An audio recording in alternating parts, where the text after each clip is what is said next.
नमस्कार दोस्तों, आप सभी का हमारे YouTube चैनल पर स्वागत है। आज मैं आप लोगों को हनुमान जी और एक बुढ़िया माई की कहानी सुनाऊंगी। अगर पसंद आएगा तो लाइक कीजिएगा, कमेंट कीजिएगा, ज़्यादा से ज़्यादा शेयर कीजिएगा और हमारे चैनल को सब्सक्राइब कीजिएगा। तो कहानी इस तरह से है। बहुत समय पहले की बात है। किसी गांव में एक बुढ़िया रहती थी। उसके एक बेटा और एक बहू थी जो उसी के साथ रहते थे। एक बार जब कार्तिक का महीना आया तो बुढ़िया ने अपने बेटे से कहा कि वह कार्तिक स्नान के लिए जाएगी और एक महीना वहीं रहेगी। यह सुनकर उसके बेटे ने अपनी पत्नी से कहा कि माँ के लिए 30 लड्डू बना कर दे दो ताकि वह पूजा पाठ करके खा लिया करेगी। बहू ने गुस्से में आकर 30 लड्डू बनाकर दे दिए। बुढ़िया नदी के किनारे कार्तिक स्नान के लिए चली गई और वहीं एक किनारे पर झोपड़ी बनाकर रहने लगी। बुढ़िया रोज सवेरे उठकर स्नान करती और जैसे ही एक लड्डू निकालकर खाने लगती तो हनुमान जी बंदर के रूप में आते तो बुढ़िया वह लड्डू खुशी से बंदर को दे देती। बुढ़िया को बंदर को लड्डू खिलाने से बहुत खुशी मिलती थी। हनुमान जी बुढ़िया से बहुत खुश थे। इस तरह से कार्तिक का पूरा महीना बीत गया और सभी 30 लड्डू हनुमान जी बंदर के रूप में खा गए। जब कार्तिक का महीना समाप्त हो गया और बुढ़िया वापस जाने के लिए तैयारी करने लगी तो हनुमान जी प्रकट हो गए।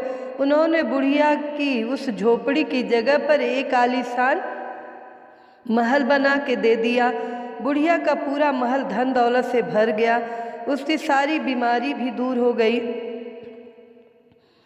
यह सब होने पर वह अपने बेटे के पास गई। बुढ़िया को इतना धनी देखकर उसकी बहू ने मन में सोचा कि अगले कार्तिक मास में अपनी माँ को कार्तिक स्नान के लिए जरूर भेजेगी और अगले कार्तिक आने पर उसने अपनी माँ को कार्तिक स्नान के लिए कहा। उसने बहुत ही प्यार से पूरे 30 लड्डू बनाए। मेवा डालकर अपनी माँ के लिए लड्डू बनाकर दे दिए। माँ कार्तिक स्नान के लिए गई और जैसे ही सुबह सवेरे नहाकर लड्डू खाने बैठती तो हनुमान जी बंदर का रूप धारण करके सामने बैठ जाते तो वह पत्थर मारकर उन्हें भगा देती थी। कहती थी, इससे मेरा पेट नहीं भरा तो तुम्हें कैसे खिलाऊं।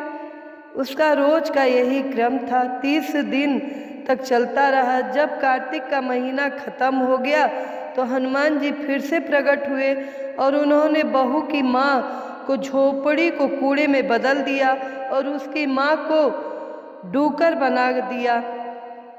इधर कार्तिक का महीना समाप्त होने पर बुढ़िया की बहू ने अपने पति से कहा कि कार्तिक का महीना समाप्त हो गया है, आप मेरी माँ को गाजे बाजे के साथ ले आओ। लड़का जब अपनी सास को लेने गया तो वहाँ देखता क्या है कि कुटिया के जगह कूड़े का ढेर लगा है और उस पर उसकी सास डूकर बन के बैठी है। लड़के को देखकर हनुमान जी प्रकट होकर बोले, बेटा तुम्हारी माँ ने सच्चे दिल से कार्तिक का स्नान किया था, इसी कारण तुम्हारी माँ पर कार्तिक देव प्रसन्न हुए थे, लेकिन तुम्हारी सास ने लालच और पापी मन से ही कार्तिक स्नान किया है। उसने कार्तिक मास में अपनी बेटी के घर का अन्न खाया है, इसलिए कार्तिक देवता इससे नाराज हो गए हैं और उन्होंने इसे डूकर बना दिया है। इस तरह से हनुमान जी ने उस बुढ़िया पे कितना कृपा किया और उनका बेटा भी बहुत खुश हुआ और उसके सास को उनके करनी का फल मिला। बोलो हनुमान जी की जय, बोलो बजरंग बली की जय, श्री रामचंद्र की जय।